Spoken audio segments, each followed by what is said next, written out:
Masaya ang lahat sa paglapag ni Senko at mga kasama sa buwan. Sinabi ni Zeno na hindi nila kilala ang kalaban pero excited na silang gamitan ito ng armas. Inakala ni Chrome na yung grenade gun ang sinasabi ng doktor. Pero sinabi ni Shisho na ang isa pa nilang armas na Medusa ring na inilagay sa capsule na may hangin at speaker. May hangin ito para madaling mautusan ng Medusa ring ng kung anong distance at oras mag-activate.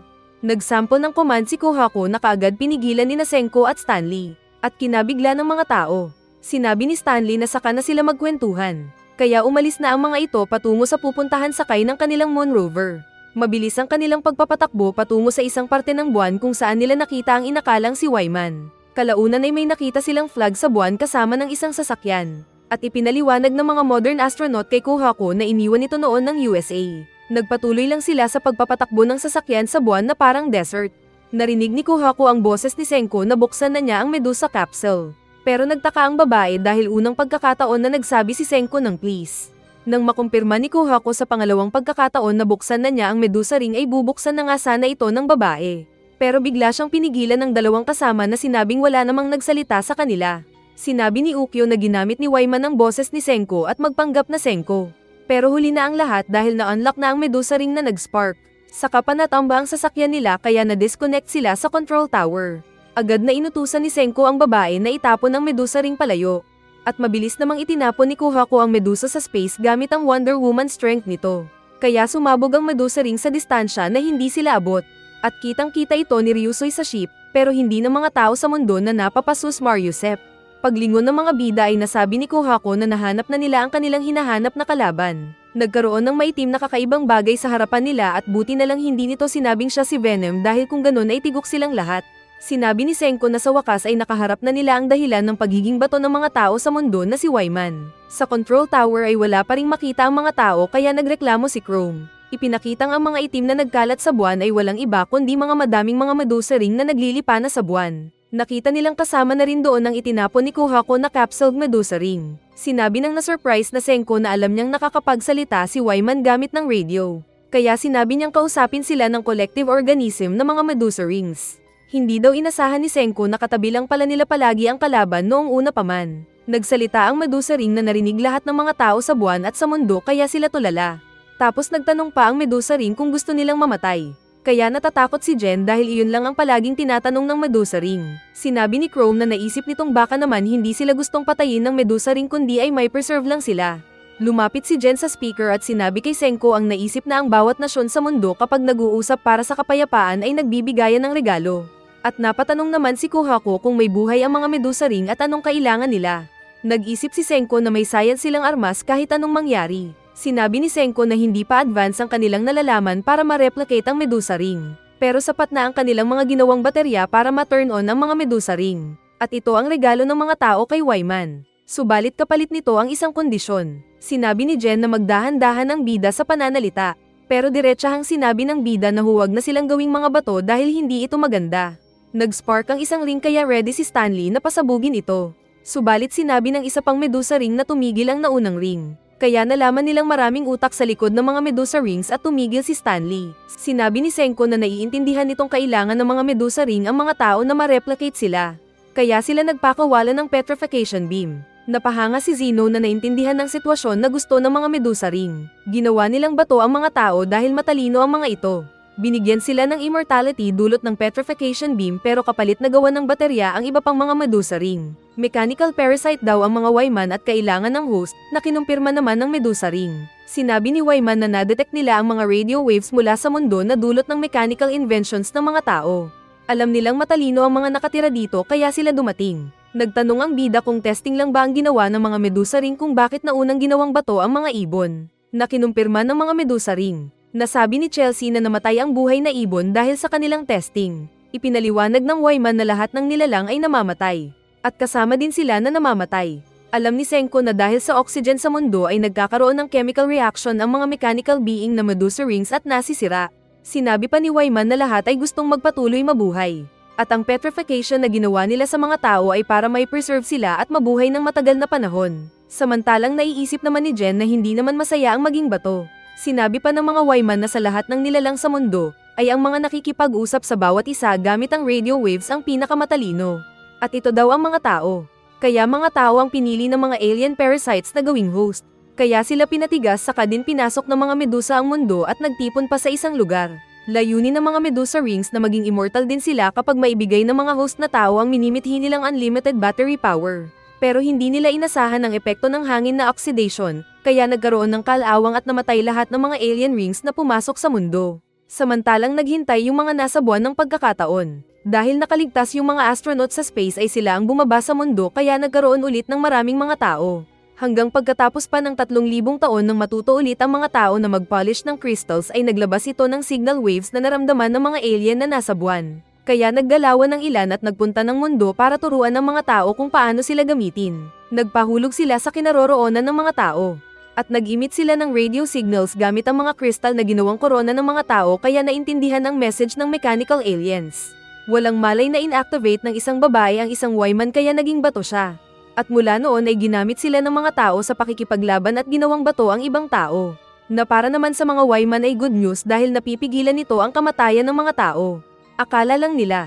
Sa paglipas ng panahon na nagising na sina Senko at Zeno sa magkaibang lugar, ay hindi pa rin maintindihan ng mga medusa ring kung bakit hindi sila inaasikaso at pinaparami ng mga tao na pinili nilang maging host. Kaya akala nila kung nagkamali sila ng pasya. Lalo na ng kakaunting radio waves activity ang nararamdaman nila.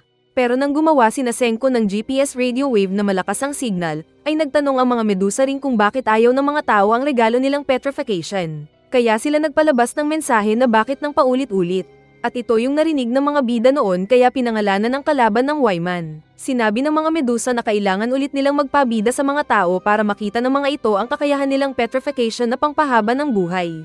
Kaya nang maglaban ng grupo ni Zeno at Senko noon ay pinagbigyan nila ang gusto ng mga tao ayon sa kanilang mga sinabing detalye. Kaya naging bato ulit ang mga tao sa buong mundo sa pangalawang pagkakataon. Ipinakita ulit na si Suika ang nakasurvive na naging tao ulit. Siya ang naghirap para maging tao ulit sina Senko kapalit ng maraming tao kaya siya naging dalaga paggising ng mga tao. Sinabi ni Wyman na hindi daw maintindihan ang ugali ng mga tao. Naintindihan naman ni Chrome kung bakit ganun ang tanong ni Wyman na gusto ba nilang mamatay. Samantalang sinabi ni Senko na walang gustong mamatay. Sinabi pa ni Wyman na noong tinanggal ni Senko ang hangin sa container niya at may baterya pa siya, ay nakagalaw siya kaya nag-spark at muling nag-ilaw at naging biktima sina Jen at Yon na naging bato. Inakala ni Jen na aksidente lang ito pero sinabi ng mechanical alien na sinadya ito. May hindi pa maintindihan si Senko na gustong tanungin pero walang maintindihan kahit kaunti ni Taijo. Sinabi ni Jen na gusto ng mga alien na gamitin ang mga tao para maging taga-ayos nila at maging immortal din sila. Hindi daw maintindihan ni Senko kung bakit kinailangan pa ng mga medusa ring na gawing bato ang lahat ng mga tao na inaasahan nilang maging tagapag-ayos nila. Sinabi ng isa pang alien ring na pagdating nila doon ay nakita ang space exploration ng mga tao kaya nais nilang subukan kung gaano katalino ang mga ito. Subalit sa tagal ng panahon bago sila nakabalik ay nag-over-expect daw sila. Kaya nainis si Chrome na naintindihang sinabi ng mga alien na bobo pala sila. Sinabi ni Senko na hindi pa man nila alam ang science kung paano nakakalutang ang mga alien rings, ay darating din sila sa punto na maiintindihan ito. Kahit mamatay man daw sila ay may susunod na magpapatuloy ng pag-aaral nila. Saka hinamon ng bida ang mga alien na magdesisyon sila ng mangyayari sa parehong mga tao at mga mechanical beings. Biglang gumalaw ang mga medusa rings at kinuha nila si Senko na dinala pa ilan lang. Saka din hinarangan ang usapan nila ng bida at ni Wyman kaya hindi sila marinig ng mga tao. At wala ding magawa si Kohaku at Stanley. Habang nakatayo si Senko ay lumutang naman si Wyman sa harap niya. Nais ni Wyman na ipakita ang kakayahan nila. Inisa nito ang shape ng katawan ni Senko. Saka din gamit ang iba pang mga medusa rings ay naging isa itong malaking bungo para mukhang tao na kausapin si Senko. Saka din sila nag-usap pa ng mga topiko na hindi marinig ng iba pang mga tao. Sinabi bigla ni Senko na gustong mahiram ang mga medusa rings para sa pag-advance ng science. Kaya hindi makapaniwala ang mga aliens sa narinig. Sinabi ni Stanley na masyadong matagal sina Senko at Wyman mag-usap. Baka naging bato na daw si Senko.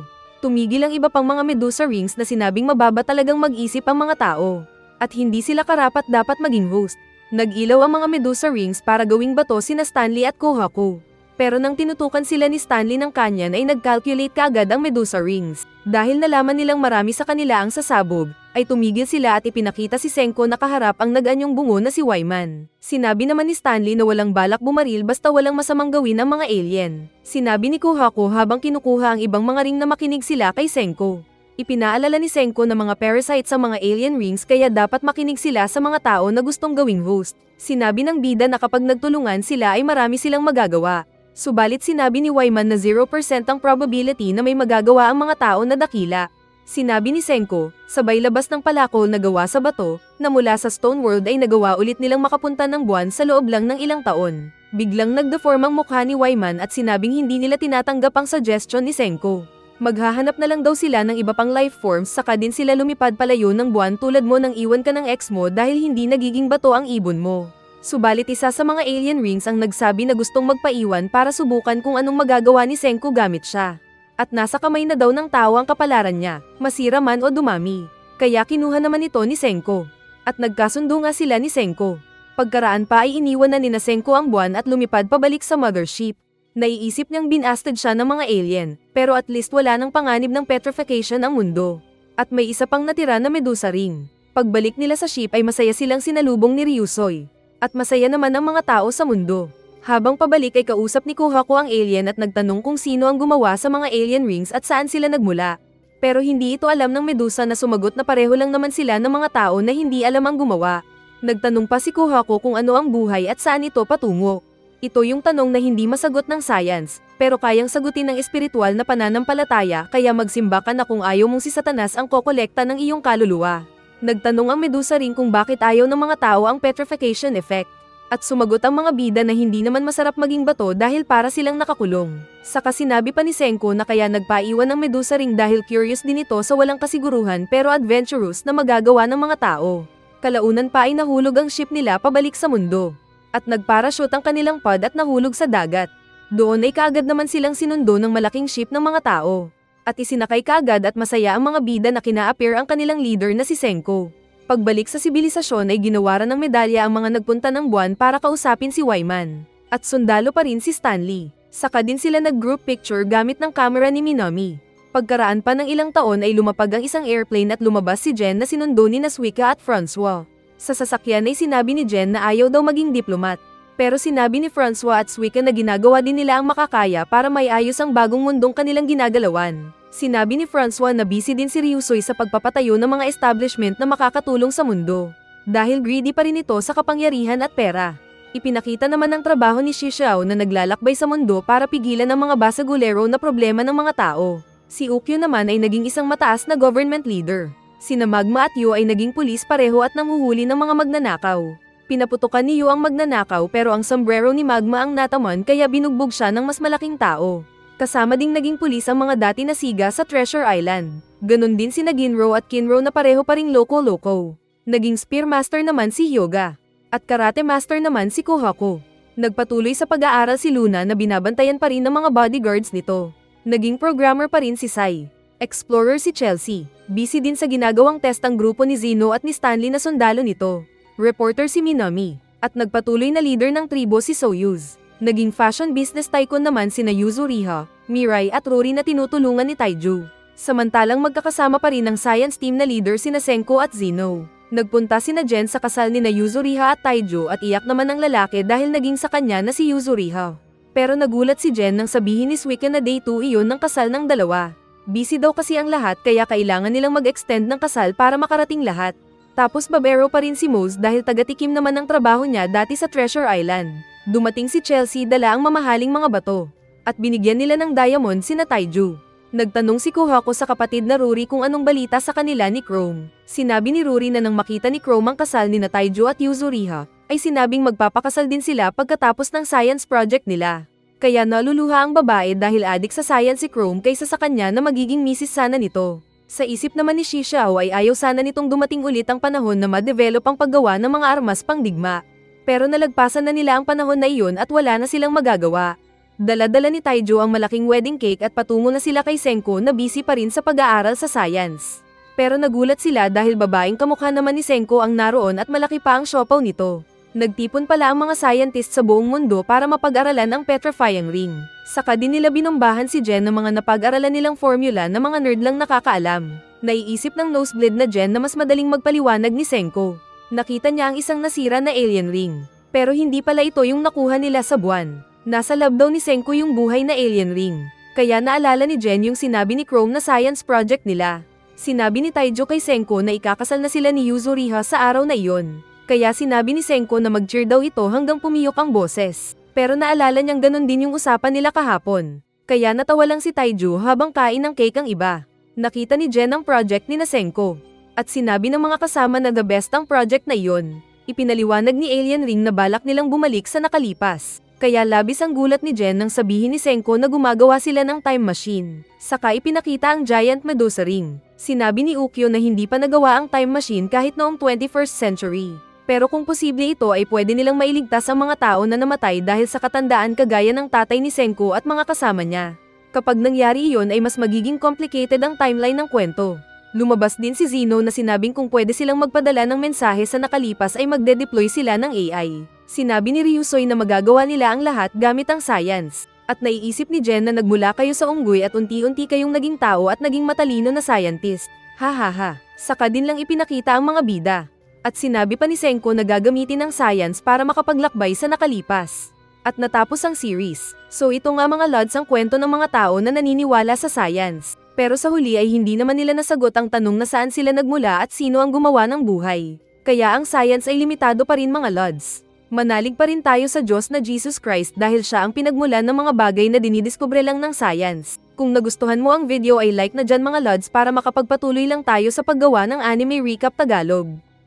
Go, naka-play ka na, wala nang balikan. Bit pa lang alam mong may darating na laban. Kung trip mo to, wag mo nang itago. Isang pindot lang, wag ka nang magdamot. Simple lang to, isang click at pindot. Like button ang usapan, pindutin mo na yan. Pero kung di mo pinindot, kahit solid ang recap natin, magpapadala ako ng bakla. Handa ka na ba? I'll send the bakla. Kung di ka mag-like, sa dilim siya gagalaw at hindi mo agad makikita. Isang click lang para mapalayo siya, kaya pindutin mo na bago niya higupin ang lakas mo. I'll send the bakla. Kung di ka mag-like, walang makakatakas pag ikaw na iniisa kaya. Kaya wag ka na maghintay, gawin mo na ngayon.